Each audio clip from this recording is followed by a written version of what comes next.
Broadcasting from Watts Creative Studios in Bedford, Virginia, you're listening to Life, Liberty, Happiness with your host, Brian Schley.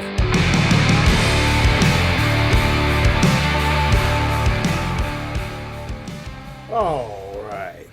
Welcome back to another episode of Life, Liberty, Happiness live in the Grove Street Studios. We switched up a little bit here. Now I've got the Reverend Woody Watts. Hello. I'm out of the picture, though, so you'll have to just imagine what I look like from now on. That's what's great. We put the Reverend Watts behind us. Thank you. So he is now kind of shaping the board. We're also joined, as usual, the All-American DW. Hello, and a special shout out. Happy birthday to Jenny Foreman. It's her birthday. Yes, let's not forget that. That is a little teaser to our guest coming up. We will have Chief Foreman on, the Town of Bedford Police Department Chief. He will be joining us a little later on. But until that happens, everybody, welcome to the show. Glad everybody's listening. I know I found out from Woody last week that we actually had people listen live. And we did. We had quite a few, actually. That's encouraging news. Yeah. So if you're listening live and you want to call in, even if it's just to say, hello, I'm listening, we'd love to hear from you. Yes. I'm your host. The diva, Brian Schley, the diva. So we can't do all of this without our sponsors. So I would like to acknowledge our sponsors, Steve and Judy Rush with Century 21 All Services. Who knows Bedford better than those two? Over 60 years of experience. You can call them at 1-540-871-3131 or 540-871-4021. Steve and Judy are wonderful people. Give them a call. They can help you list. They can help you find property. They're terrific sponsors of the show. Also, CNS Business Services, payroll and bookkeeping specialists. Visit their website at csbusinessservices.com. Also, you can contact them. I got that in here somewhere. At 540-586-1120. Also, Grizzly Garage Doors, LLC. They are a terrific sponsor of the show. They are also veteran-owned and family-operated out of Bedford. Their number is 434-277-2765. They handle all your garage door needs. They're wonderful. They've been matter of fact, they re-upped for another month, right? They did. Yep, so, they're going to be our sponsor for another month. If you're interested in sponsoring the show, please give me a call personally at 434-444-1874. My next thing is I'm shooting for a studio sponsor. So I want to sponsor the studio live instead of just Grove Street Studios. Brought to you by Blank Studios. Yes. We don't know who that is, but I know you're listening and you want to be a part of the show. Yes. So give us a call and we'll be happy to have you as a sponsor because we are growing.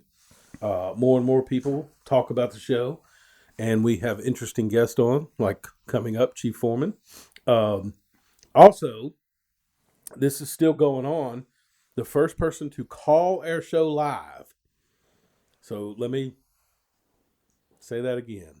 If you're listening live, just all you have to do, you don't have to answer a question. You don't have to tell me how wonderful I am. You don't have to say anything other than I want that gift certificate. I want that $25 gift card to Disney.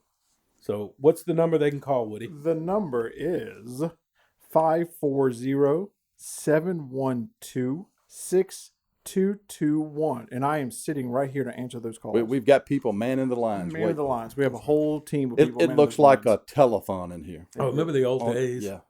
The old telethon. What was it called? Jerry Lewis? Yeah, the MDA. Did you ever go work that and volunteer and do that and answer the phones? No, that's right. It was local and they nationwide. Had national, then you could do the local level. Me and my sister went and they had us set up at WSET and they had a phone bank room, had all the phone lines, had a top row and a bottom row. You could volunteer and do the answer the phones for an hour or two. God, could you imagine a millennial trying to do that nowadays? Yeah. I mean, they wouldn't know what to do. Would I pick this thing up? Yeah. I mean, what's these buttons on here for? It's got a cord on the end of it. How do you play a game on here? Oh, me. So anyway, if you're listening live and want to call a show, please do. So after our opening announcements, we're moving into what's happening. What's happening? What's happening? All right. So council had a meeting last night. Their first, it's not really their first, but basically first business of the year.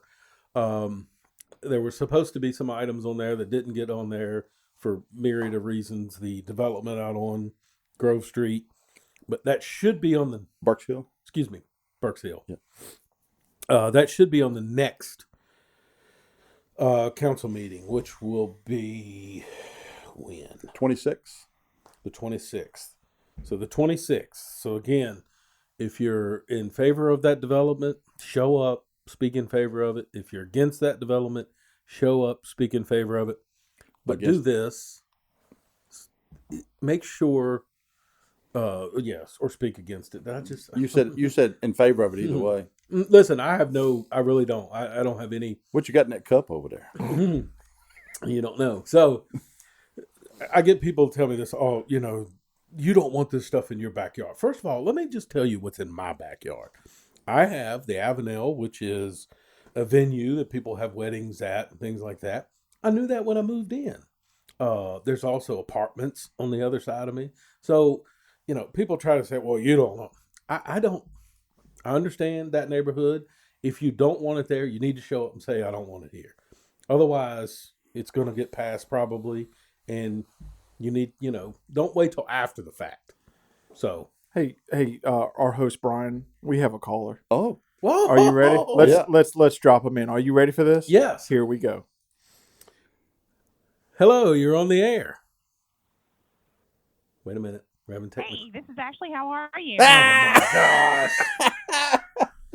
That's awesome. That's first of all, I think she wants to go to Disney. You're not eligible if you're a member of. Why not? So. For those listening, this is my wife, and because I recognize that voice. First of all, I should have answered, "What do you need?" Yeah, no. Hey, Ashley, while you're on the phone, tell us. What do you need now? Tell us what he did for your birthday special last week. Here we go. Oh, he got me some presents, and we went out to eat. Did he pay? He did. He was very good. Okay. He did. Actually, with my debit card, but he paid. So. First of all, aren't you supposed to be at work? I am at work. Oh. Well, that's good that you called. I'm glad we had our first caller listening live. Because usually, for those who don't know my wife, she always says, I don't know how to get to that. You got counsel on live, but where do you go watch it at? And the camera's not working the way it's supposed to be. Or I don't hear this voice. I don't hear that voice. So for her to actually call in, we have met a milestone that I'm not sure we will ever surpass. That's it. Absolutely. She deserves that gift card. I mainly wanted to call in just to see what it was like for you to answer one of my phone calls. Oh, wow. Hey, little humor on the show. Yeah. Let's see. Hey, let's not try to outdo the host. I love you, and I'll speak to you later. This is a treat. I see. All right. Thank you. Bye-bye. I love Muffin. Oh, boy. Our ratings just took a dive. Yeah. Oh, Muffin Diva. So, good. Wonderful. We had our first caller. Well, at least we know the phone line works. That's right. It was a good test. And by the way, for those of you listening or watching later on, that was not planned. I had no idea that was coming up. I'm sure people probably did this behind my back to see how I would react, but at least we now know our phone lines worked. So, back to the business at hand. What's happening? We do have the middle school project is moving forward. I was told that we will be closing on the property, not the town, but Dave McCormick, the developer, which that reminds me, on the list of guests that we need to have Dave on. Yep. Talk about some of the stuff he's doing. But he will be closing on the property. Does anybody have a date on that? He's going to do a groundbreaking ceremony. That's right. Due to COVID, I don't know how many people be there, but it'd be on the 25th. And the significance of doing it on the 25th, it's the 1-year anniversary of the school fire. Wow. Yeah. Well, let's hope I don't get a phone call at 4:00 in the morning saying, "Hey, we're doing the groundbreaking," because I got that last year from the mayor. Anyway, that's exciting times. I'm not sure if you don't know. First of all, you're living under a rock, but if you don't know, I'm here to tell you it's a good project. I think it's going to be a solid foundation for Bedford in that particular area to grow, and I'm happy for it. I did support it when I was on council, and I think it's going to be great for Bedford. So, last but not least, in our What's Happening segment, still no sports. It's getting more. The further we go along, obviously these kids don't get to relive time, so they're losing. Games aren't being postponed anymore. Games are being canceled. Yep. Um, And then I saw in the news this week where the governor is proposing year-round school. oh, wonderful! I'm glad my daughter goes to a private school now because guess what? They're going to school and she'll be done here in a couple months, so we won't have to hopefully worry about that. But hopefully the school board meets tomorrow. I know people are outraged, and this will roll right into our sports segment. So, our sports segment is now. I mean, we'll just keep it rolling right into there. So, Rustburg, Brookville, Glass, Heritage, Amherst, they're all playing. Lord Botetourt. I think Roanoke City schools are playing now too. Literally everyone is playing, but Bedford County. If you happen to be a school board member listening, you're welcome to call the show. Give us, maybe reasons why Bedford's not playing. I talked to someone the other day who said, listen, if we're teaching and we're practicing, the only thing we're not allowed to do is to actually play a game. Right. If we're going to go that far with the risk, why are we mitigating just playing? Yeah, because an actual game would just be like practicing because they're not going to allow spectators, right? That's right. There's nobody. You're not adding another element. I Yeah. guess you're bringing in athletes from another. That is also doing the same practicing you're doing Correct. with nobody around. Yeah. So hopefully they can get this resolved because, again, when they don't ever get to play high school sports again, Yep. it's one time. And it's not just affecting the kids.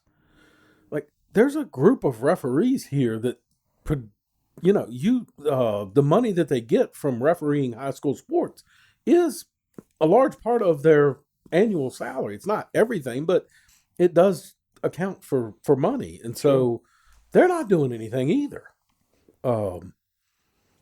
So hopefully tomorrow night that can be addressed, although I have not heard any positives moving in the right direction. But I think there's a planned event out there tomorrow.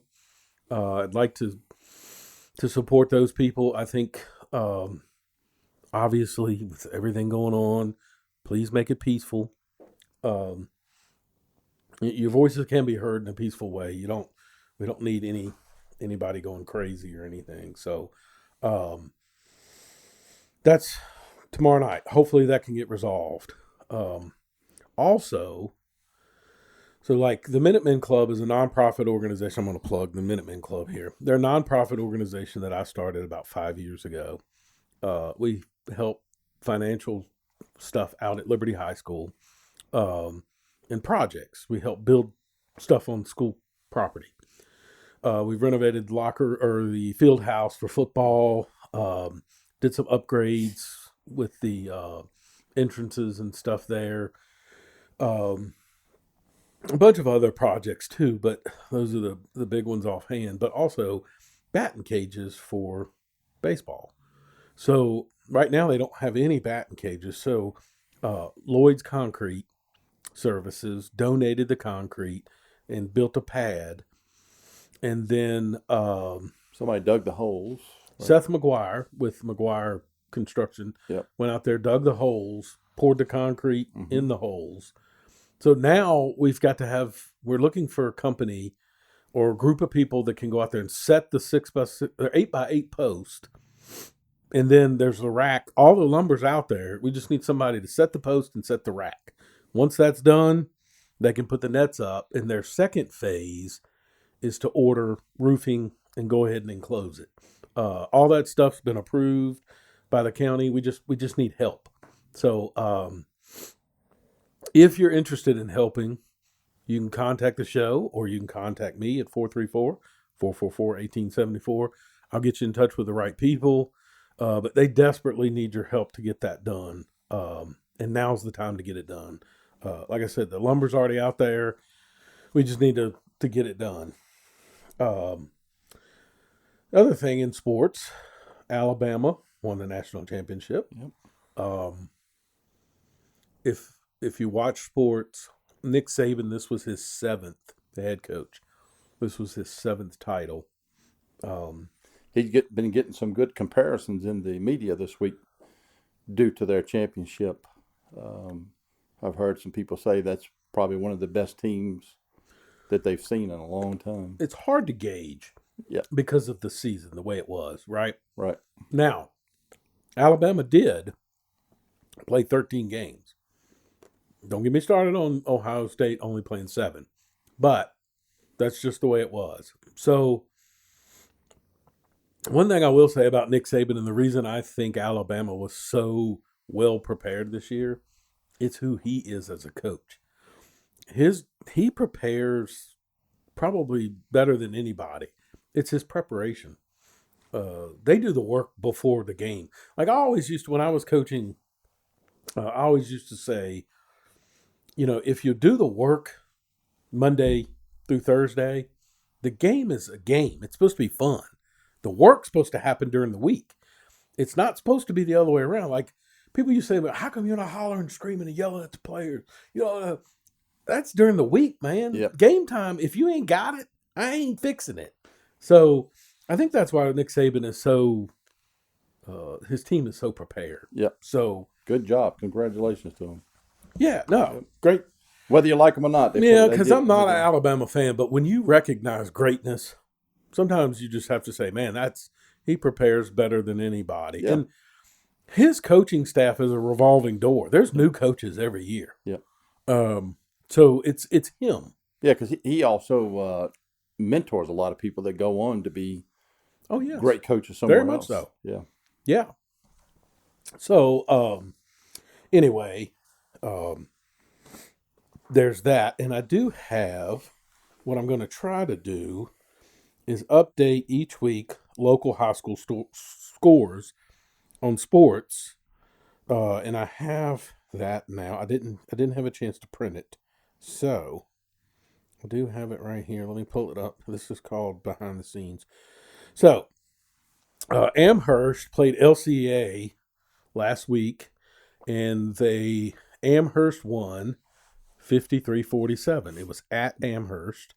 Brookville played Rustburg, and Brookville won 46-35. So that was last week. This week, Amherst played Rustburg. Again, Amherst won, so they're 2-0, 39-29. And LCA beat Heritage last night. I actually watched that game on Facebook because they're live streaming now since they don't have spectators, which is interesting. I can watch that. It was a pretty close game. But anyway, that was last week, or Monday. LCA beat Heritage 64-59. Last night's game was LCA versus Rustburg. I watched that game, and that was 66-58. So, do you think maybe thinking back on the sports thing? Mm-hmm. So last year when COVID hit, NASCAR went to the eNASCAR platform, to at least do something. Mm-hmm. If they can't have sports, what's the possibility of having esports with these teams, with the kids playing each other? Oh, geez. And I'm being halfway funny here, but well, no, then Liberty would have a chance. Just kidding. Oh, I'll get grilled for that one. I'm gonna put a sound effect in there that jump. Yeah. So, sorry about that. Yeah. I was just kidding. I don't know. I watched some of the esports, and while at the beginning it was interesting, I'm trying to think of the guy's name. Who is the guy that drives number 66? Timmy Hill. Timmy Hill. Timmy won one of the esports. And I said, oh, this can't be realistic. Because he finishes like 38 during the regular season. So, I don't know. Well, it'd be interesting to see something like that. They got to do something. I mean, the kids, they put in a lot of time and effort. They need to play. That's just my opinion. So, now we're moving on to our guest for the day. And our guest for the day is Chief Foreman, and that segment is sponsored by Steve and Judy Rush. Steve and Judy Rush have lived in Bedford pretty much their whole life. I think Steve was spent some time in Lynchburg, but he knows the market. She knows the market. Both of them have over 60 years of experience combined. Not just 60 years. You're telling his age. Yeah. Steve, maybe. Steve probably has 60 years of experience, don't you think, in real estate? Yeah, I would think so. Could you imagine him as a... His nickname's what? Jurassic Realtor? Something like that. Yeah, I was going to say. Sixth grade. Great marketing. I'm sure he'll call us tomorrow about that. It's sixth grade. A new kid moves in, right? Yeah. Hey, so you're new to this school. Yeah. Who sold your property? I mean, who'd you talk to? What real estate agent did you talk to? Yeah. You need to talk to me next time. But no, I'm only kidding. There's a good chance if you live in Bedford that one of two things: either Steve has locked you up in his police career, that's right, or him and Judy have sold you property after that's when he become a realtor. Either way, he's probably listen. I can tell you when I've only sold a house once. Yeah. And don't get too far off topic because, we got a guest. I don't want you to talk too much while we're doing all this. Oh, that's true. You know what, Woody? Yeah. I'm supposed to stop talking. That's You're right. supposed to just take You were over. supposed to say, I'm your host, Brian, and that was it. I think that's what the feedback was. At the beginning, I'm supposed to, look, I'm Brian Sly. I'm your host. Now, here's the show. And y'all were just supposed to take it from there because I'm not supposed to talk. Yeah. But here's what I will tell you. When I sold my house, it was a nightmare. I mean, my wife was... Because you didn't use Judy and Steve Rush. I'm telling you, that is the truth. Yeah. I mean that in all sincerity. Not just because they're a sponsor of the show. It was, my wife was 8 months pregnant. So that already, took it up a notch. But we're trying to get into a new house, and it was a nightmare. And I wish I could do it all over again. I would. They make it easy. Steve and Judy both make it easy. But anyway, you can contact them at 540-871-3131. Or if you can't get them on that number, you can call 540-871-4021. And when you do call them, you tell them that you heard about them on our show. So and Brian, not to interrupt the jolly host over here. Okay, Reverend. Yes. Our shy host who never hardly Our talks. shy host who never talks. We have all the sponsors now on the new and improved website. That is so. If anyone wants to support local and they missed it while they were listening, it is all. We have a special sponsors tab on the new website at lifeliberty.us. That is all from the Reverend. Listen, for the money, you can't beat it.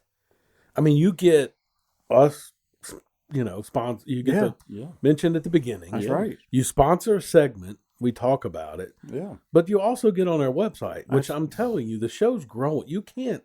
Am I making this up? No, People, you can't walk down the road without people saying, "Oh, guess what? I heard your It's show." been people have everywhere I go. People bring, and it's wonderful to hear, and I absolutely love it. So I mean, it's really good. Like, if you want a local audience that is tuned in. Okay, Woody, not? stop talking. Yeah. Okay, I am done. I'm just kidding. So anyway, Chief, sorry to keep you waiting. We would like to welcome in Chief Foreman. Thank you. Welcome to the show, Chief. He said finally. He was getting ready to walk out the much. door. Yeah. He's already had a rough day. I was with him at lunchtime, I know. So, Chief, the first question I have is, where did you grow up? Now, before you answer that, I'm going to answer it for you because I like to talk, apparently. So.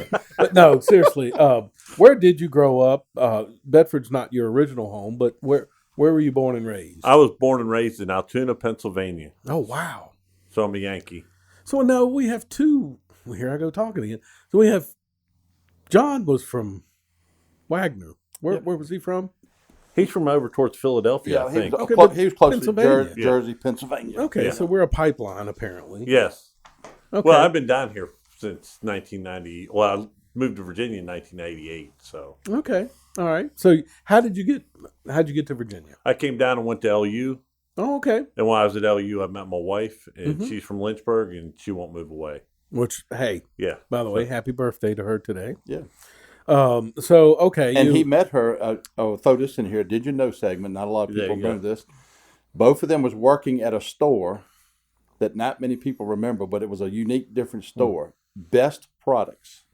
What do you mean, don't remember that? Do you remember that? Pittman Plaza. Yeah. Yeah. Of course. That's where they met. As a kid? Yeah. I mean, if you're around in this area, What you heard of Best Product store? I've heard of. I don't remember going. I think one time. It was the best. It was a It was. unique store because you'd go in and everything's on the shelf, but you didn't pick the stuff up. You'd get a little tab or thing, and you take it up, and they'd send it up on a conveyor. That product come from downstairs, and there you go. That's where Todd was at. Man, they ought to bring that back. I during worked in the COVID. toy department, and my wife worked in sporting goods. Yeah. Oh, And then Steve Newman worked in the return department. I'll be Wow. future guest. So on Best this. Product Hey, was just there we go. cranking out some talent over there. Isn't that amazing? Yeah. No, that's interesting because I do remember as a kid going. They had a lunch counter on the right hand side, right? They originally started at the plaza. They started on Langham Road, and I then did not know that. and then they moved because Centra bought up all the land over there, and they ended up moving to the plaza. But they used to be on Langham Road over there, by the hospital, and then they went I to the think I plaza. do remember. Yeah, I was there about 1987. is Were when you I was at the working. plaza? Yeah, we worked at the plaza. because Yeah. it was 2 floors, right? Yes, it was. Yeah. Uh-huh. Yeah, and at the other place it was 2 floors. At the other place too, they always had that system where you pulled your tab and pulled it up. So Now you've got me interested. Where on Langhorne Road? if By you're the hospital. if you're the road that runs in between the cancer center and the hospital, where it comes up to the stoplight, there's an Exxon station off to the right. Is that Tate Yeah. Springs? That Tate Springs Road. That Yeah. might be. Yeah. It was on the corner up there. Hey. And I actually have, and I've sent a picture of it to Todd before. I was cleaning up my mother's basement when she passed away, and I had a toy truck from Best Price that's gray, silver, with the best emblem. It's the best truck. Is that where? Do you remember Dapper Dan's? Yeah. Is that the building? No. The building is no longer there, I don't think. Huh. You remember when the Shoney's was over there and stuff? Yeah. All right, it was right in that vicinity right there. Shoney's is where La Coretta's is now, right? That's correct. You remember it, Woody? When it was, I do. yeah. Yeah. I used from to love me some Shoney's. No, he's from across the river. He doesn't know what any of that stuff is. It was a special occasion to come to Lynchburg for us. Yeah. It was a special occasion for us to cross the river. Because that telling was you. actually where the cancer center and stuff is. That was a shopping center with a grocery store, A&P. See what happens when you critique the show and you say, don't talk too much. And A&P is where my dad worked. Did he when I was really? growing up, yeah. All right, now, so A&P I know was where Thomas Rhodes and the Old Time Gospel Hour used to be. That's right. Yeah. Yeah, years ago. So I remember that. Yep. But I didn't remember where the best store was. Yeah, it was up on the corner there. I'd be darned. Yeah, So- there was a Revco and all that stuff down there. All right, so you come down here, you're at Liberty University. Yep. You graduate, you're working at Best Buy. So, Best product. I was Best Products. I was a student Best while I was Products, working excuse there. me. Yeah. Okay, so after you graduated, what did you get into? Then I worked in retail. I worked for rent-to-own stores. Mm-hmm. We actually moved to Memphis for about a year. I convinced my wife to move to Memphis. We got married, and she graduated. Then we moved to Memphis. Mm-hmm. Lived there for a year. Moved back to Lynchburg, Mm-hmm. and then I worked in retail again for a little bit. And then I started working for Department of Corrections. Gotcha. And Department of Corrections was where? It was in Dillwyn. Dillwyn. Yeah. Yeah. So we opened up. I worked there when we opened the prison up. So I worked there before we Oh. had prisoners. Brought them in, and Isn't that where the girl from the Haysom murder, she was stationed in Dillon for a while? Oh, yeah. she was down the road from there. Dillwyn was a male's facility. Okay. She was down the road at by James River Correctional Center. Yeah. It was, I can't remember what the name of the I think I correctional know what center. you're was. talking Yeah. about. So, all right, so when you took the correctional job, was that out of necessity or this is what I want to do? This is what I want to do. Okay. I was trying to get into law enforcement. Perfect. And it was the first step into it. Well, that leads me to my next question. At what, are you, I always often wonder because my journey sort of took a turn. I wanted to do something else and it took a turn to where I'm at today. So But you had your eyes set on law enforcement. That's pretty much what you wanted to do. I grew up thinking about it, then I turned away from it a little bit. Then I moved back in. Then after I got married, I was like, law enforcement's what I want to do. Okay. I want to be out helping people and doing things. Because most people always say law enforcement is a calling. It's not a job. It is. It's you got to really have the calling to do it. It's not for anyone. And it's a career. Yeah. Yes, and you have to have patience of Job. I'm telling you. It's Well, especially now because all the stuff they've changed. I mean, it harder and harder every day for law enforcement to do their job. Well, that's what I was going to say. So It's like fighting somebody and you got to tie one hand behind your back. Yeah. You're in that fight, but you got to use one. And then you get the media, and I'll put it on media a little bit. Sure. Having not liking or portraying us in a negative way. Mm-hmm. So it makes people not want to be in law enforcement. Oh, yeah. So it's got to be a career. It's got to be a choice. I've got a nephew that wants to be in law enforcement, but he does want to be in law enforcement because he doesn't want to have the people disliking him. So growing up, you were probably like this, and maybe you too. By the time you're 6 years old, right? Yeah. 7 maybe, your first grade, whatever first grade is. I don't know exactly the age, but everybody goes through the whole phase of what do you want to be when you grow up. Did not everybody in this room raise their hand and say they wanted to be a policeman or a fireman, right? That was what you did. I'm curious, what's that answer today? I mean, I'd be curious to know. Computer gamer. Right. Is that what's said? Yeah, a YouTuber. That's my niece.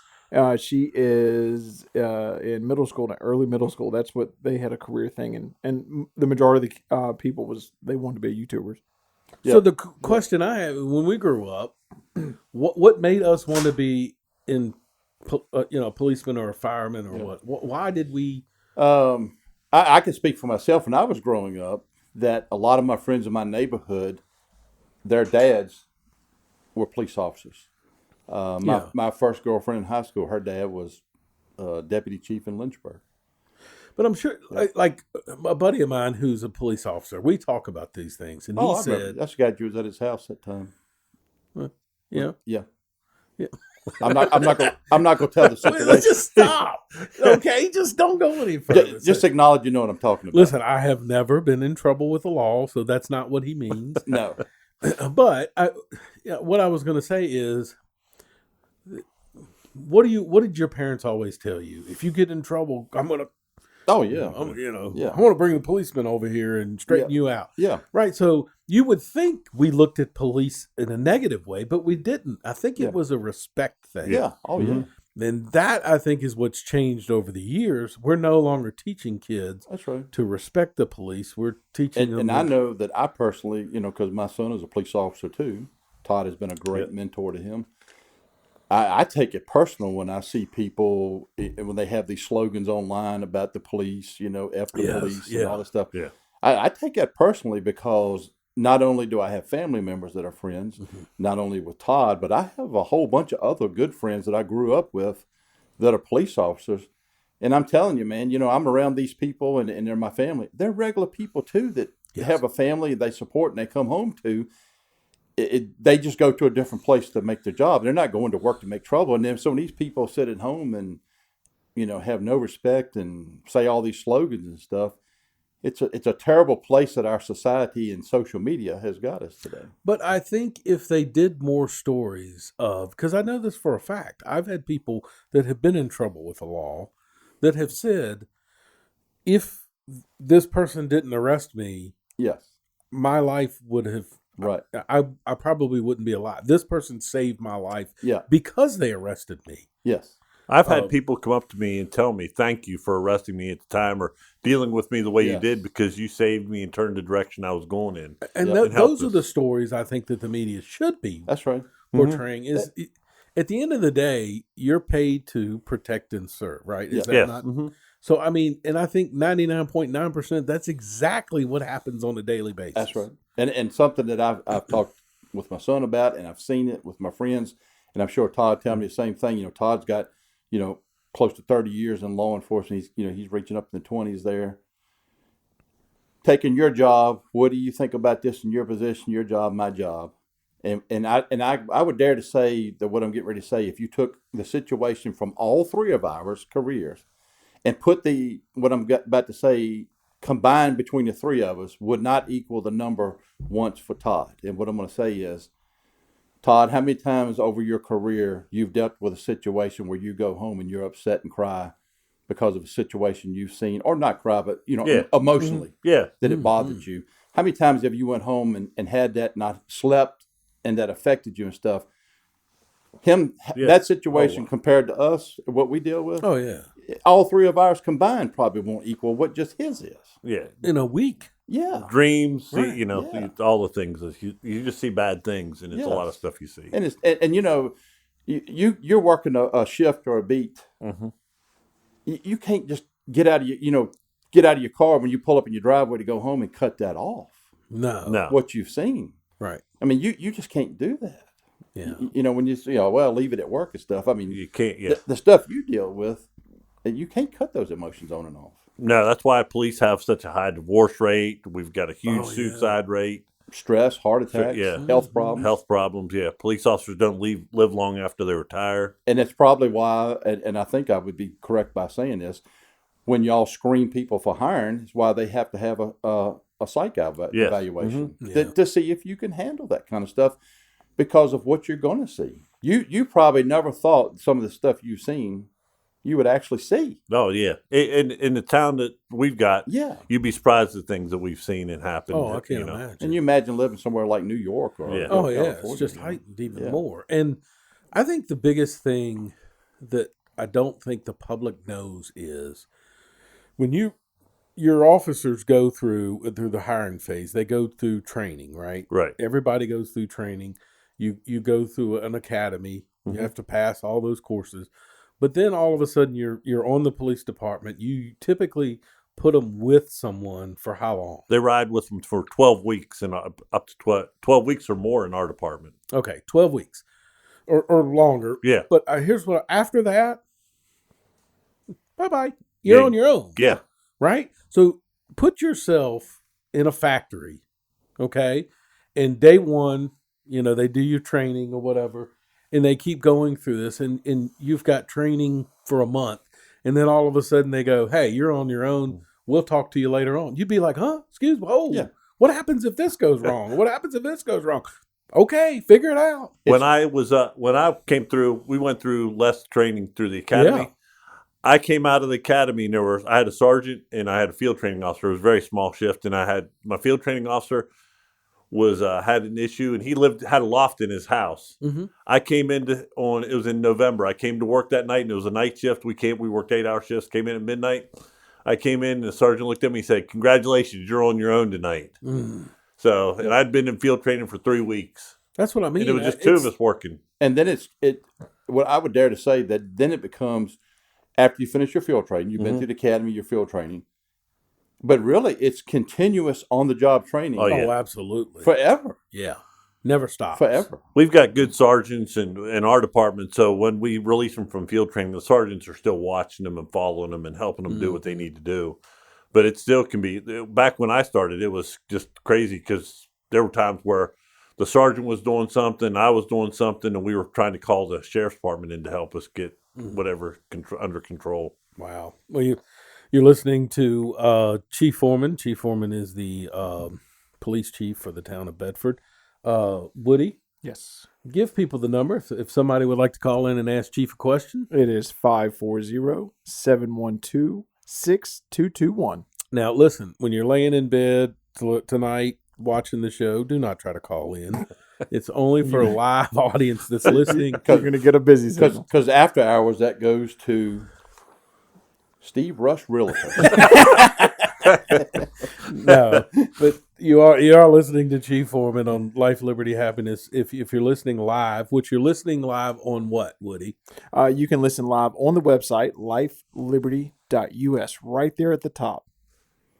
Okay. Easy. Or what's the name of the radio station? Oh, Grove Street FM. Grove Street FM. Grove Street FM. So, what would you say, Chief, is the part of your job that you like the most? Like, what you?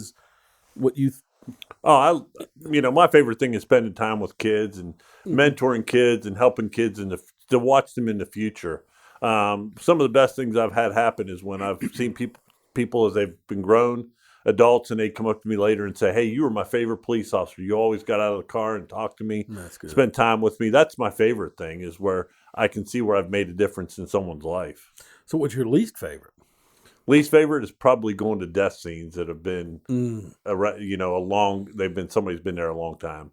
I will say this, for me personally, I had a friend of mine, 11th grade, 10th grade, 11th grade, who was in a car accident on the way to school.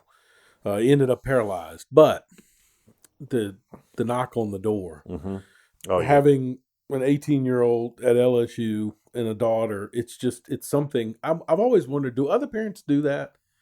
Yeah. Are other parents scared that the knocks are going to happen, or is it just me? Well, I get the same thing now because I've got teenage kids at home, but I have a 31-year-old that's a police officer. Yeah. Oh, yeah. So, you're always nervous. Okay, so it's not just I'm not just the only person that goes, please don't. Because death scene notifications, that's a rough one, too, because we've had some, where we've had to, kids have been around when you tell somebody, that's. Yeah, because sometimes you get a call, like, from another jurisdiction, they need you to go get in touch with somebody, so you've got to go knock on somebody's door and make that notification. Yeah, we go tell them that their child or someone has passed away in a car wreck, and it happened, 100 miles from where we're at. Yeah. So here's a funny story that it doesn't seem funny, but at the time after it happened, when I first got on council, I didn't know that a police officer had to bring you your packet, right? So again, I have those nightmares of a police officer walking up on my. So I'm sitting at home one day and I see out the window, here comes a police officer, and I'm like, "Where's Logan?" I'm freaking out, and I get that knock, and I'm just on the way to the door. My heart is, and he's like, "Oh, here's your packet," and I'm like, "What? What packet?" So yeah, it's always been a fear of mine. So I can see how that is the worst part of your job. So we've talked about this on the show before. Coming up, Bedford has entered into at least doing a new police department. Yep. Tell me about that, the excitement of it. Where are you at kind of in that process? Well, it's an exciting process for us because we've got a tiny police department. You've been in it yourself. Mm-hmm. It is really small, but we have a lot of needs in it. We have officers exposed to blood. We have officers exposed to feces. I mean, that's a pretty bad part of the job too. But we have all these things you're exposed to, but we don't have a shower in our police department. Right. So, in my opinion, we're not treating our officers with respect. Sure. We're putting them out there and then not giving them a way to get cleaned up. Mm-hmm. I don't want to send them home with that on them, so we've got to find a place for them to get cleaned up. That's part of it. What the real need for us is there. Well, yeah. I mean, for those who don't know, the police department is located underneath the town municipal building. It's been there since 1948, I think. Holy cow. 58. And when Todd started, they had to share that with building inspectors. Yes.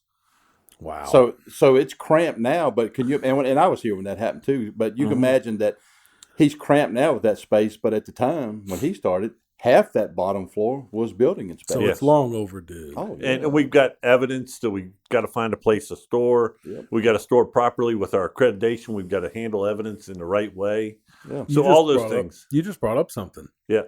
Here's some exciting news that people need to know. You just received accreditation, did you know? Right. We've been accredited through the Virginia Law Enforcement Association for probably 20 years. Mm-hmm. After I was chief, we got our fourth reaccreditation through them, and I decided at that point I wanted to take the next step and see if we could go to an international accreditation. So we went to CALEA, joined CALEA, and we went through their process, and now we are the smallest agency in Virginia that's CALEA accredited, and we're one of only 31 police departments in Virginia that are accredited through CALEA. It's not an easy process. It's a long process. Yeah.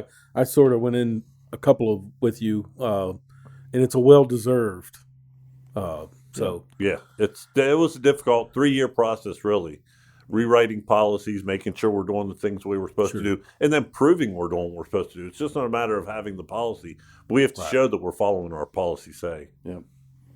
And a couple other things we'll bring up, too, and this is something that Todd has been very involved with, because I would dare to say most people that you go in the community and they know Todd and you see Todd, people will tell you that one of the things that they love about Todd is his community involvement. Yes. And so a couple of things that I've been involved with to help him with is that they have a good programs. They have the cop camp, which due to COVID was not able to happen this year, but they have cop camp that is great. And he's now seen kids since he's been here, kids that went through cop camp that have now come out and come back as counselors or go on to be law enforcement. Yeah, our accreditation manager came through cop camp as a student. Yeah. Wow. And then she became a counselor, and now Yes. she's working full time at the police department, Right. as our evidence custodian and our accreditation What a manager. great story. Well, speaking of stories, I'm glad you brought that up. Well, That one more was- thing, then shop with a cop at Oh, Christmas yeah. time. That's true. I want to bring that up that Todd does a good job getting that going with Shop with the Cop, where they go and help children in need, and they pair them up with a police officer and take them to Walmart to make sure that they're able to have a Christmas and it doesn't cost the family anything. So one of the neat things that when I was living in Lynchburg, a buddy of mine was Lynchburg Police Department. So I used to ride with him and hang out with those. And there's you mentioned stories. Yes. It's never a dull moment. I mean, Right. there's always some story. Yes. So, DW, do you know any stories of Todd? Oh, while he yeah. was, Yeah, because couple. here's what people Oh, do. here we need. go. Yeah. Todd was not always the chief. No, He had to actually go from the bottom up, which people somehow kids nowadays don't know happens. But Todd and I's career at the town Yes. we've both been here about the same amount of time. We both came in at entry level positions and worked our way up. He became chief and I came the director probably within 6 months of each other. It's pretty cool. So a couple of cool stories I can tell you about Todd. One is a real good, cool story, and I have the pictures for this. When my son was a teenager, a small teenager, he rode in the police car with Chief in the parade. I have the police car up front. My son rode in the car. They say, hey, you want to let him ride in the parade? Todd was the officer driving the car in the parade that my son rode in as a teenager, and he now works for Todd. Yeah. we don't. So it was your son, my son, Yep. and then Andy. And Andy, Yeah. our good friend Andy. Yeah. And he was in the parade. And I have that picture, so it's cool to go back and look that now he has progressed and come along and is now working for him. And he mentions him, does a good job. Another cool story is, and Todd will probably turn multiple shades when I tell him this. Well, one year I was working Centerfest when Centerfest was a big thing in town, 2-day event, and we'd spend half the night cleaning up. And he knows where I'm going with this. So I'm uptown. It's probably about 2 a.m. We're finishing up, cleaning up. And I get out on the corner on North Bridge right there to pick up some barricades and stuff. While I'm out of my truck picking up stuff, a intoxicated, naked, one-legged man got in my truck and refused to get out. Hold on. Yes. A naked, one-legged man. Yes. Yes. Okay. Yes. That is correct. Yes. It's almost like this is setting up to be a joke. No, Go it's- ahead. No, this is a true It's a story. true story. So then he wouldn't get out of my truck. And I was like, dude, you can't be in my truck. I can't be riding a naked guy. Not alone a naked guy, one-legged naked guy around the truck. And I said, but I'll tell you what I'll do. I'll call you a ride. Now he's intoxicated, and he's like, man, I really appreciate that. So I picked up a radio and said, send me a police officer over North Main Street. And Todd was the one that got Yep. the call. Oh, wow. And so he come over here to deal with him. And then the funny part is they found his leg the next day. The next day, it was sticking out of a bush over by the Bauer Center. Yeah, And a lady called. It was a church at the time. It was a Christian church that's right. at the time. And a lady called, was going to church because it was Sunday morning, and said there was a dead man laying in the bush Oh, because you my. could just see his leg with the foot. We responded and found his pants because he would. Oh, boy. We dealt with him a lot. He would Okay. jump. He would hop around with his leg because his leg would get twisted. Oh, my goodness. And then when it got twisted, it would start pulling his pants down. And then pull his pants off so then he would not have pants on. It's a good thing. So the Bauer Center wasn't there? No, it was. I was going to say a it's a good church. thing because they might think you're trying to steal one of their. Oh, they thought it was artwork or something. That's right. Yeah. So, but But yes, we collected his leg and took it back to him the next day because I came and I took Yep. DW's. Did you have to bag it Pass for me. evidence? All right. We're picking on a one-legged man. I took him home. I didn't take him home. I took him to the hospital because when I got to DW, he started complaining of pain. yeah, said his So- back hurt. I so- can't get out of the truck. My back hurts now and stuff like that. So, yeah. We took him to the hospital, washed him up because he's pretty dirty. Yeah, oh yeah. He They washed him up, took him in there, and he stayed there so long. By the time that we were done, I took him out, and he was able to hop on one leg in a hospital gown from inside the hospital to my car. So I took him home instead of taking him to jail, because if a man can do that, he's not intoxicated anymore. Yeah. Yeah. He was just looking for a leg up. That's Yeah. all. And then another story I'd have that Todd made when I was working. He was starting out. I was working in the shop. Todd made national news. Okay. Well, once the train passes Yeah. by, how? Yeah. Todd made the national news. I think he was on Good Morning America, CNN, and Headline probably a news. couple others. Yeah. Todd had made a traffic stop, and the guy was driving a small pickup truck, and he'll have to tell you the details. But somewhere during that conversation, him doing the traffic stop, the guy decided, To take off. "Heck with you, I'm just going to pull off." Well, Todd jumped in the back of the truck Holy cow. and took Yeah. a ride with him. We had there were new body cam or in-car cameras at the time, so it was on VHS tape, and Yeah. I'm not sure where it is anymore. But they the chief released it. I stopped the car. It's in November. It's probably 2001 or 2, I think. Yeah. And it was cold outside, but I walk up to the car. When I get out of the car, I can smell the alcohol, thinking, this guy's going to go to jail for DUI. I walk up, and he talks to me for a second, starts lying to me, and I've got my flashlight in my hand, and he pulls off and knocks the flashlight out of my hand, and I flipped up. Just, I don't know why. It was a really dumb idea. I got in the back of the truck. Wow. So then you're riding down the road in the back of the truck thinking, now what am I going to do? Yeah. How far did he take you? We were on Odie Street, so we went about a block on Odie Street down to the bottom of the hill to where it turns there. And I stopped. I actually reached out, pulled my gun out, reached around, and reached in the window because he didn't close the window, and told him that he needed to stop. Yeah. Yeah. He said he thought I was running fast enough to keep up with him when I did that.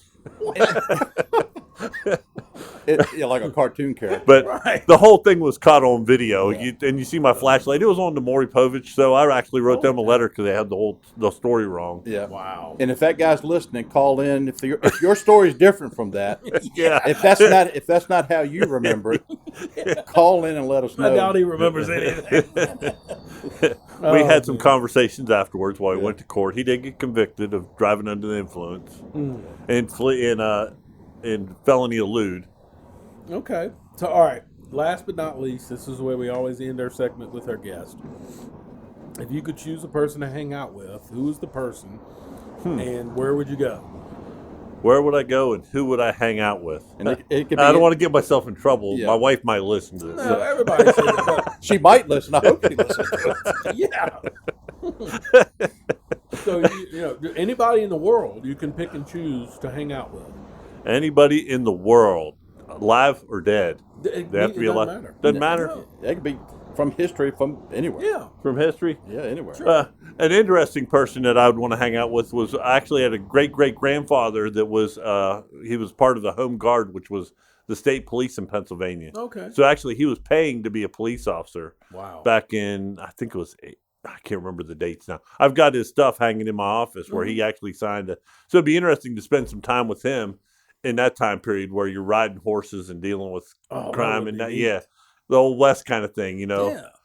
I told my wife that the other day, and she said, I don't like camping outside much because I spent all the time in the Army that I was in the Army.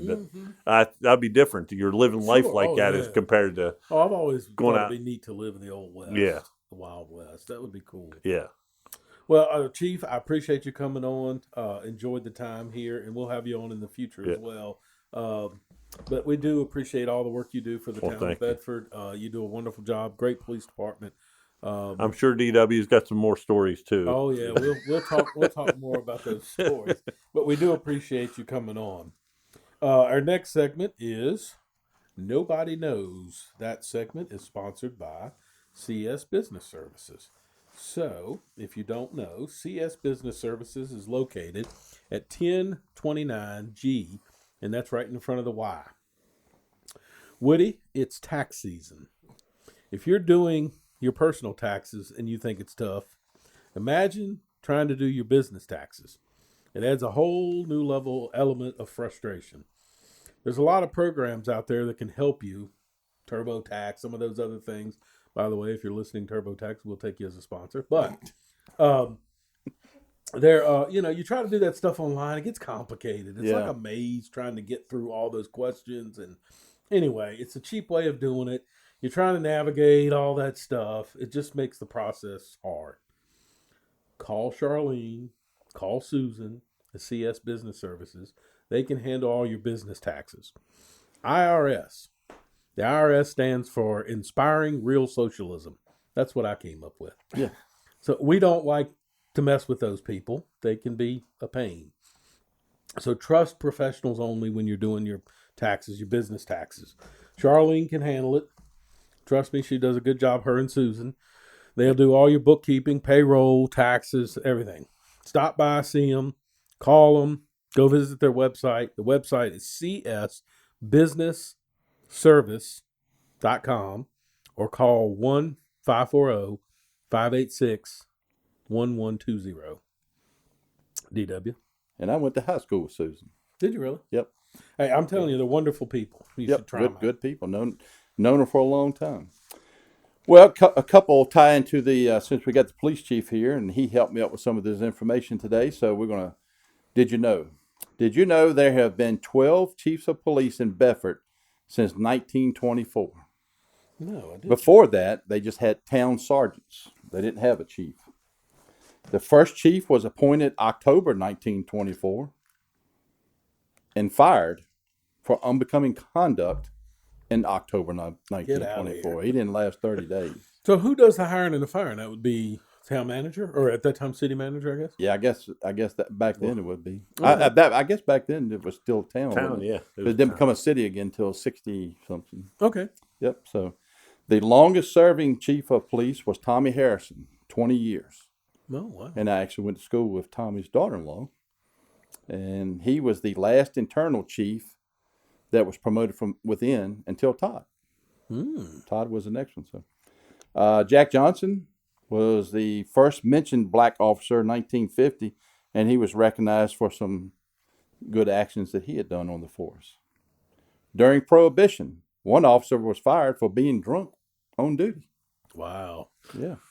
Holy cow. During the 1800s, are you able to change laws in town before I finish this question? Can we get some of these laws come back? Clarification on this? Yeah. Here you go. During the 1800s, there was a law that prostitutes were allowed on the street up until 9:30 p.m. This sounds like some of the COVID stuff. And my wife's pointing at me, I love you, baby. I love you. Don't point at me. So it was okay as long as you got your business done before 9:30. Before 9:30. Yeah. Or you were inside. Yeah. Sounds reasonable. As long as you're inside by 9:30, doesn't matter what you're doing. Hey, Just some be of those inside. ordinances are still in effect. Are we sure this one's not? Well, I can tell you from personal experience, and one of the fellows that worked with me, we saw some prostitutes last year, and it was past 9:30. And you know who you are. You know who you are. That's right. During the 1800s, there was a law that you could shoot your gun on the street if it was with good cause. If it wasn't, then you were fined $5. Wow. So who determines? I guess if you was a wife, if you was good cause, I just want to fire it off in the air. If you I'm was gonna your pop wife- one off. if you was a wife and you saw your husband with a prostitute before 9:30, that's good cause. That is good cause. You are right, DW. Yeah. No, that's okay. It's after. It's after if it was 9:35. Yeah, that's a bad cause before. In 1944, an officer who later became chief cited himself for cursing at a prisoner. That sounds like something you would do. Yeah. He was actually a World War I veteran. His son was in World War II and had been deployed. So he was the excuse I was told was it was because of the stress. But then when he did it, he decided he'd just write himself a ticket for doing it I'll be there. and paid the fine. Wow. Only in Bedford. First known police officer was Daniel On spa. Onspaw in 1820s, and he was actually a constable. Yeah, constable. He called himself a police officer, but he's a constable. A constable at the time. What's the difference? Well, they didn't have a police department until Oh, so constable. Yeah. I got you. Yep. Liberty Code in 1839 was established. The town sergeant Edwin Hoffman would become the first town sergeant and jailer. I'll be darned. Yeah. That's interesting. I did not know any of that. And DW. and then other thing, and the chief didn't add this to the list. I'm gonna throw it in. Did you know that when the chief was working patrol on the street, that he would quite often get a large pizza in the passenger seat and eat it himself while patrolling? Yes, Am I correct on that? you're Todd? correct. Yes. I like to eat. Yeah. And I'll tell you, not like I do. I'll tell you how I found out some of this out, because at the time I worked in the shop. Uh-huh. Sometimes he would get a call and didn't finish his pizza, and we would work on the car because another officer would bring it in because there was a smell in the car. And then we would find 2 slices under the seat that had been there for a while. Now, what time was that? Because apparently there's a law you're not supposed to eat pizza as a cop after 9 p.m. That's right. That's So- right. There used to be another guy in town. I won't mention his name, but Todd would tell you this. Hot and ready. That's right. Every year for his birthday, he would get arrested and kick the window out of the car. Oh, yes. You know what I'm talking about. Yeah. I won't mention his name, but Yeah. Todd knows what I'm talking about Wow. because I had to fix that car several times, and we'd Once a year. we'd mark it on the calendar like, "Yep, it's coming up." Wow. And he would do it every year, get arrested and for his birthday and kick out the windows. Wow. We used to have a lot of windows kicked out of the cars. Yes. Mm. Yeah. DW, I appreciate that. Yes. Business highlight this week is the Social Club. The Social Club is located at 124 South Bridge Street. So for those of you who don't know, the Social Club is a restaurant here in town. My wife and I have frequented that on occasion. They have this wonderful deal. I think it's Wednesdays and Thursdays. It's called Date Night. It's a great place to take your wife, or are they open past 9:30? Yes. Prostitution. You can't take. Well, you can't take a prostitute in there after 9:30, but you can take a date. It's a great place. I'm just telling you. It's like, I want to say the price it used to be $55 for a couple. I think it still is. Still is. And so it's like a bottle of wine. It's like an appetizer, a course. I mean, it's amazing.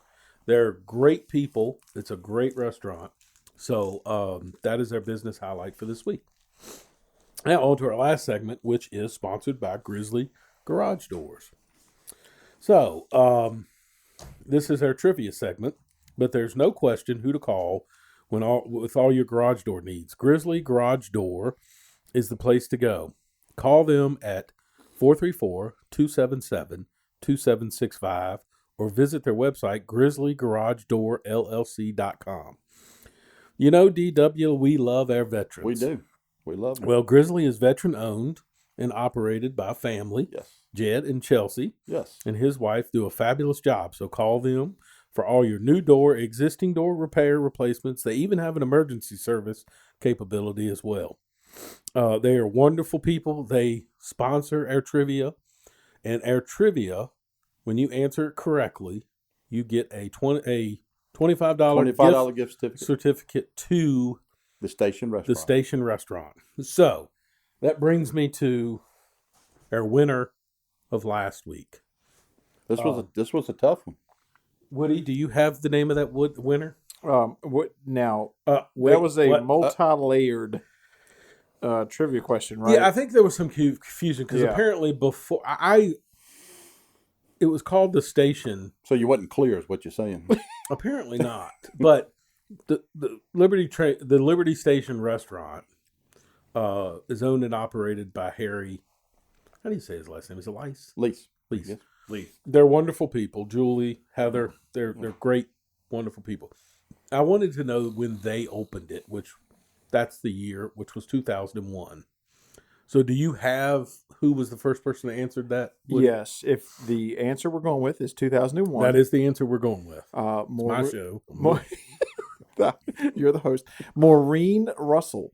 Maureen Congratulations. Russell. Congratulations. Come on down. So here's the next thing. If you are a winner of the show, to claim your prize, you are eligible to claim your prize at Grove Street Studio, which is located at 1000 Grove Street, during our segment when we're taping, which is between 4:30 and 5:30 every Wednesday. Every Wednesday. So next Wednesday, come get your prize. Come show up and pick up your prize. You can pick up your prize. You can check us out watch us do the show live. You can sit in the studio audience. Exactly. We have a studio audience here. We do. Yes, it's almost as many people here that listen to the show, I think. Yeah. But congratulations to you. The answer was 2001. Yes. So, this week's trivia question, and again, it's sponsored by Grizzly Garage Doors LLC. Name, in honor of Chief Foreman being here, name the last chief before Chief Foreman. That's all I'm looking for. It's just give me the name of that. Now, that's not a complicated question. Now, to be clear, do they have So here we go. Be clear. Do they just say Chief and then his last name? Because a lot of people go Chief Foreman. Do they have to know his first name, or they just say Chief?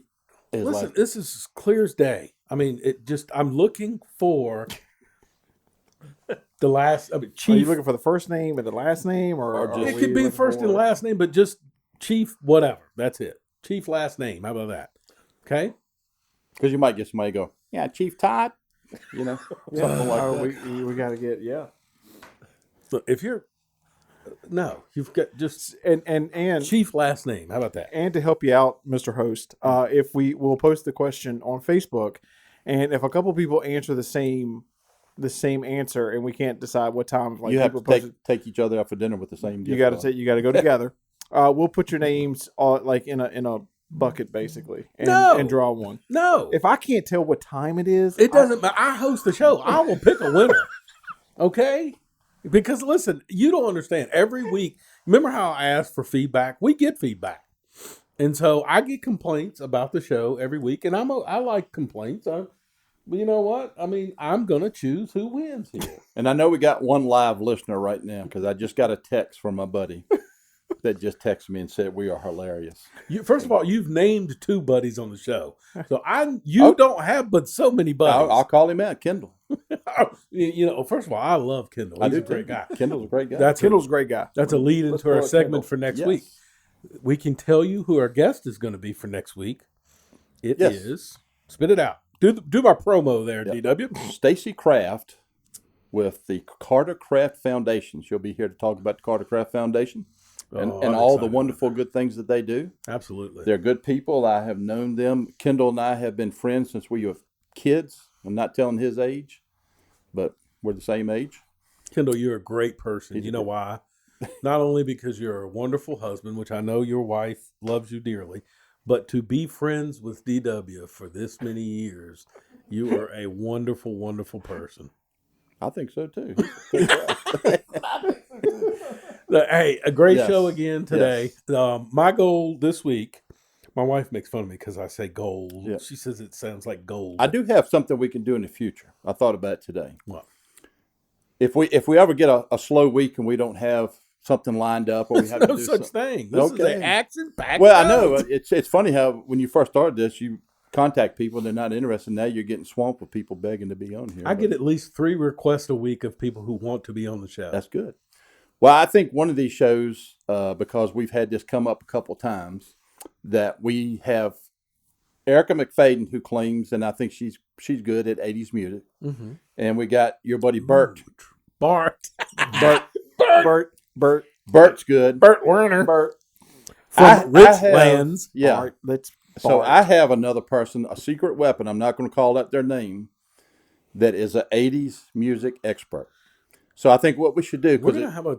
it's 3 of us, so we'll team up Bert with Woody, Erica with you, and I'm going to bring in my secret weapon, and we'll have an 80 trivia thing, and that way we can have a winner. Watch, I'll you'll tell bring you like what we're Phil gonna do. Collins or something like. Here's what we're going to do, because this is my goal. My goal for the week is to pick up a sponsor. Yes. And Woody, I know, or for those of you who don't know, we don't make money. No. Nope. Basically, Nope. the sponsors that we get here for the show, one pays for the trivia that we give away. The others basically go to pay for equipment that we have. Yeah. The stuff is expensive. Yep. And by the way, if you're thinking of doing your own podcast, you need to contact Woody. It's a great studio. Grove Street Studios is wonderful. Since we started the podcast, Woody, you have upgraded. You have new podcasts, do you not? Oh my gosh, yeah. We've got a couple people renting the studio. We've upgraded equipment, and every week we're adding new things. Yeah. So Yeah, Somebody has to have an anchor show, and that would be our show. that's I mean, right. This is what got the ball rolling. Yeah. This is it. I'm going to at least take credit for pilot. that. Maybe Todd could come up with a show like they used to have the Hill City Blue. What was that police show? Hill City Blues. Hill City Blue. You Yeah. can have. Now I know Bedford's slow, so it might take a month to tape a 30-minute show. It wants So So here's the challenge I'm going to throw out. okay, If you are a potential sponsor and you're listening for the show, I'm looking for a $200 sponsor to sponsor the studio. We'll call it after whatever you want. But that first 200 sponsor for the month, Yep. we're going to have those people on. And whoever wins the 80s trivia in that show will get that $200. And then they can donate it to a charity of their choice. awesome. Does that sound good, Woody? sounds good to me. I'm giving your money away. Now, Does that sound and good? now let me be Can't upgrade equipment. let me be clear on this. I don't get a wide angle lens I now. guess the power bill will go unpaid, but it'd be fine. Yeah. It's I'm fine. cold right now, but it's okay. Let me be clear. So, you and Bert will be partners. Oh, so we're doing partners. Wait a Yeah. minute. So- Wait. Whoa. So, no. Yeah. First of all, who does Bert? Bert. Well, Woody can get Bert. No. You take Bert. Yeah, he's All right. pretty daggone good. All right, you take Bert. Woody gets Erica, and then I've got a secret weapon, a person I cannot name. That's like a masked wrestler. I cannot name it till the day of the. So thing. this is celebrity 80s trivia because Yes. they're being paired with a celebrity. Yes. So Oh my god. It's kind of like what do you call that pro-am thing? yeah, There you go. There you go. But I'm gonna bring in somebody, and I'm telling you, I'm gonna win. Bert, you better come. Bert, you you better better start listening. come guns a blazing, Bert, man. Bert, get on the '80s channel next time. Start listening. Great show. And he everybody. told me to tell Wally hello while I was here today too. Wally. Who said? What? Wally. I swear. I messed up one time, and That's Reverend. Yeah. oh my god. Because I told him Reverend Wyatt. I called him People call Bert. me And he's Wyatt, like, too. yeah. When I told him, I said, "Hey, Bert," and he's like, "Yeah, tell Wally." I said hello. That's Reverend Watson. Reverend. Sexily chocolate. Yeah. Anyway, great show. I'll Yes. see y'all again next week. Check us out at lifeliberty.us. Show is Life, Liberty, Happiness. Enjoy the podcast. Email me, text me, whatever. Thank you. Thank you for listening to Life, Liberty, Happiness. For more information, visit us online at lifeliberty.us.